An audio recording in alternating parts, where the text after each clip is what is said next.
ನಡಿ, ಈಗ ಶುರು ಮಾಡೋಣ. ಕೇಸರಿಯಿಂದ ಮನೋಲ್ಲಾಸ ಮನಸ್ಸು ಮತ್ತೇರಿ ಕುಣಿದಾಡಿದೆ ನೋಡು, ಮನಸ್ಸು ಮತ್ತೇರಿ ಕುಣಿದಾಡಿದೆ ನೋಡು. ಕ್ಷಣ ಕ್ಷಣವೂ ಆಚರಿಸಿ ಕೇಸರಿ ಹಬ್ಬ. ವಿಮಲ್, ಬಾಯಲ್ಲಿ ಹೇಳಿ ಕೇಸರಿ. ಮಹಾತ್ಮ ಗಾಂಧಿ ವಿಷಯವಾಗಿ ಮೋದಿ ಹೇಳಿಕೆ ವಿಚಾರಕ್ಕೆ ಮಾಜಿ ಸಿಎಂ ಬಸವರಾಜ ಬೊಮ್ಮಾಯಿ ಪ್ರತಿಕ್ರಿಯೆ ನೀಡಿದ್ದಾರೆ. ಗದಗದಲ್ಲಿ ಮಾತನಾಡಿದ ಅವರು, ಮೋದಿ ಅವರು ಗುಜರಾತ್ನವರು, ಅವರಿಗೆ ಗೊತ್ತಿಲ್ಲ ಅಂತಲ್ಲ, ಅವರು ಯಾವ ಕಾಂಟೆಸ್ಟ್ನಲ್ಲಿ ಹೇಳಿದ್ದಾರೆ ಅನ್ನೋದನ್ನ ಕಾಂಗ್ರೆಸ್ನವರು ಅರ್ಥ ಮಾಡಿಕೊಳ್ಳಬೇಕು ಅಂತ ಹೇಳಿದ್ದಾರೆ. ಗರ್ಭಪಾತ ಬಳಿಕ ಮಹಿಳೆ ಸಾವನ್ನಪ್ಪಿರುವ ಘಟನೆ ಬಾಗಲಕೋಟೆ ಜಿಲ್ಲೆಯ ಮಹಾಲಿಂಗಪುರದಲ್ಲಿ ನಡೆದಿದೆ. ಆರೋಪಿ ಕವಿತಾ ಬಾದನ್ ಅವರು ಜಸ್ಟ್ PUC ಮುಗಿಸಿ ಅನಧಿಕೃತವಾಗಿ ಗರ್ಭಪಾತ ಮಾಡ್ತಾ ಇದ್ರು ಅಂತ ಆರೋಪ ಕೇಳಿ ಬಂದಿದೆ. ಕಳೆದ ಬುಧವಾರ ಜಿಲ್ಲಾ ಕುಟುಂಬ ಕಲ್ಯಾಣ ಅಧಿಕಾರಿಗಳ ತಂಡ ಕವಿತಾ ಅವರ ಕೆಳ ಅಂತಸ್ತಿನ ಮನೆಯನ್ನು ಸಂಪೂರ್ಣವಾಗಿ ಸೀಜ್ ಮಾಡಿದರು. ಹೇಮಾವತಿ ಎಕ್ಸ್ಪ್ರೆಸ್ ಲಿಂಕ್ ಕೆನಾಲ್ ವಿರುದ್ಧ ಹೋರಾಟದಲ್ಲಿ ಶಾಸಕ MT ಕೃಷ್ಣಪ್ಪ ಅವರನ್ನು ಅರೆಸ್ಟ್ ಮಾಡಲಾಗಿತ್ತು. ಬಿಡುಗಡೆ ಬಳಿಕ ಮಾತನಾಡಿದ ಅವರು, ಜಿಲ್ಲಾ ಉಸ್ತುವಾರಿ ಸಚಿವರಿಗೆ ಶಕ್ತಿ ತುಂಬುವ ಉದ್ದೇಶದಿಂದ ಪ್ರತಿಭಟನೆಗೆ ಕರೆ ಕೊಟ್ಟಿದ್ದೆವು. ಕ್ಯಾಬಿನೆಟ್ನಲ್ಲಿ ಗಲಾಟೆ ಮಾಡಿ ಸ್ಕೀಮನ್ನು ಸ್ಟಾಪ್ ಮಾಡಬೇಕು ಅನ್ನೋದು ನಮ್ಮೆಲ್ಲರ ಉದ್ದೇಶ.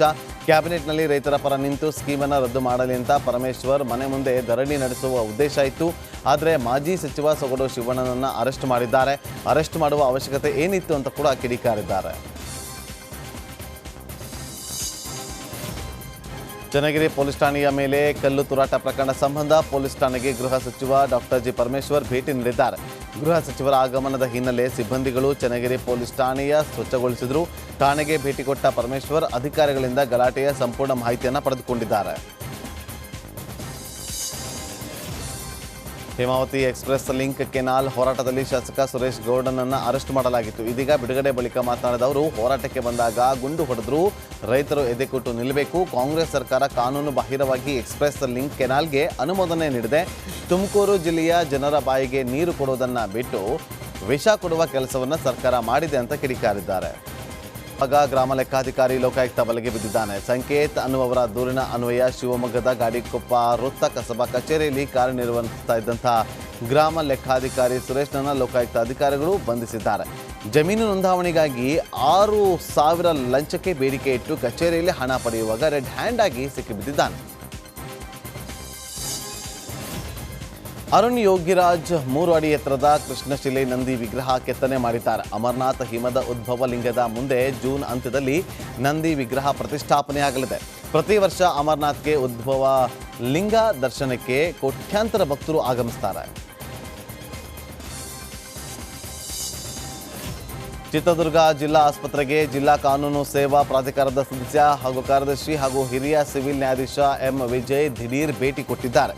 ಆಸ್ಪತ್ರೆಯ ವಿವಿಧ ವಿಭಾಗಕ್ಕೆ ಭೇಟಿ ನೀಡಿ ಪರಿಶೀಲನೆ ನಡೆಸಿದ್ದು, ಹಿರಿಯ ವೈದ್ಯಾಧಿಕಾರಿಗಳಿಂದ ನ್ಯಾಯಾಧೀಶರು ಮಾಹಿತಿ ಪಡೆದರು.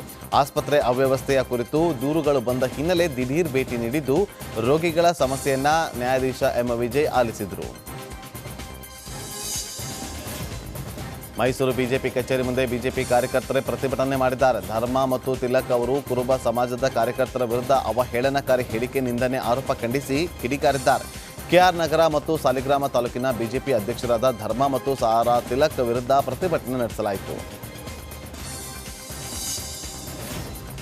ಖತರ್ನಾಕ್ ಕಳ್ಳರು ಪೊಲೀಸ್ ಸಿಬ್ಬಂದಿ ಮನೆಯನ್ನೇ ದೋಚಿರುವ ಘಟನೆ ಕೊಡಗಲ್ಲಿ ನಡೆದಿದೆ. ಕುಶಾಲನಗರದ ಸಮೀಪದ ಮಾದಾಪಟ್ಟಣದಲ್ಲಿರುವ ಸಿಬ್ಬಂದಿ ಸುನಿಲ್ ಕುಮಾರ್ ಮನೆಯಲ್ಲಿ ಕಳ್ಳತನ ಆಗಿದೆ. ಕಳ್ಳರು 40 ಗ್ರಾಂ ಚಿನ್ನಾಭರಣ, 15,000 ನಗದು ದೋಚಿ ಪರಾರಿಯಾಗಿದ್ದಾರೆ.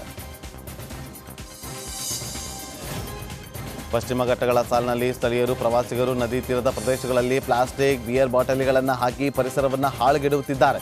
ಇದರಿಂದ ಅರಣ್ಯಾಧಿಕಾರಿ GD ದಿನೇಶ್ ನೇತೃತ್ವದಲ್ಲಿ ಪರಿಸರ ಉಳಿಸಿ ವಿನೂತನ ಕಾರ್ಯಕ್ರಮ ನಡೆಸಿದರು. 15 ಅಡಿ ಉದ್ದದ ಬಂಡೆಗಲ್ಲಿನ ಮೇಲೆ ಚಿತ್ರ ಬಿಡಿಸಿ ಮೇಲೆ ನೈಸರ್ಗಿಕ ಬಣ್ಣಗಳನ್ನು ಬಳಸಿ ಮೀನು, ಆಮೆ, ಜಲಚರಗಳ ಚಿತ್ರಗಳನ್ನು ಬಿಡಿಸಿದ್ದಾರೆ. ಜೊತೆಗೆ ಪರಿಸರವನ್ನು ಸಂರಕ್ಷಣೆಯ ಮಾಹಿತಿಯನ್ನು ಕೂಡ ಭಿತ್ತಿ ಚಿತ್ರಗಳನ್ನು ಅಂಟಿಸಿ ಅರಿವು ಮೂಡಿಸುವ ವಿನೂತನ ಪ್ರಯತ್ನವನ್ನು ಮಾಡಿದ್ದಾರೆ. ಮೈಸೂರಿನ ದೇವರಾಜ್ ಅರಸ್ ರಸ್ತೆಯಲ್ಲಿ ಜಾಹೀರಾತು ವಿಚಾರಕ್ಕೆ ಯುವಕರ ಮೇಲೆ ಹಲ್ಲೆ ನಡೆದಿದೆ. ಮೈ ಟಾರ್ಪಲಿನ್ಸ್ ಮಾಲೀಕರಿಂದ ಮೈಸೂರು ಟಾರ್ಪಲಿನ್ಸ್ ಕೆಲಸಗಾರರ ಮೇಲೆ ಹಲ್ಲೆ ಮಾಡಿದ್ದಾರೆ ಎಂಬ ಆರೋಪ ಕೇಳಿಬಂದಿದೆ. 2 ಅಂಗಡಿಗಳ ನಡುವಿನ ಜಾಹೀರಾತಿನ ಸಂಬಂಧ ಗಲಾಟೆ ನಡೆದಿದೆ ಎನ್ನುವ ಆರೋಪ ಕೇಳಿಬಂದಿದೆ.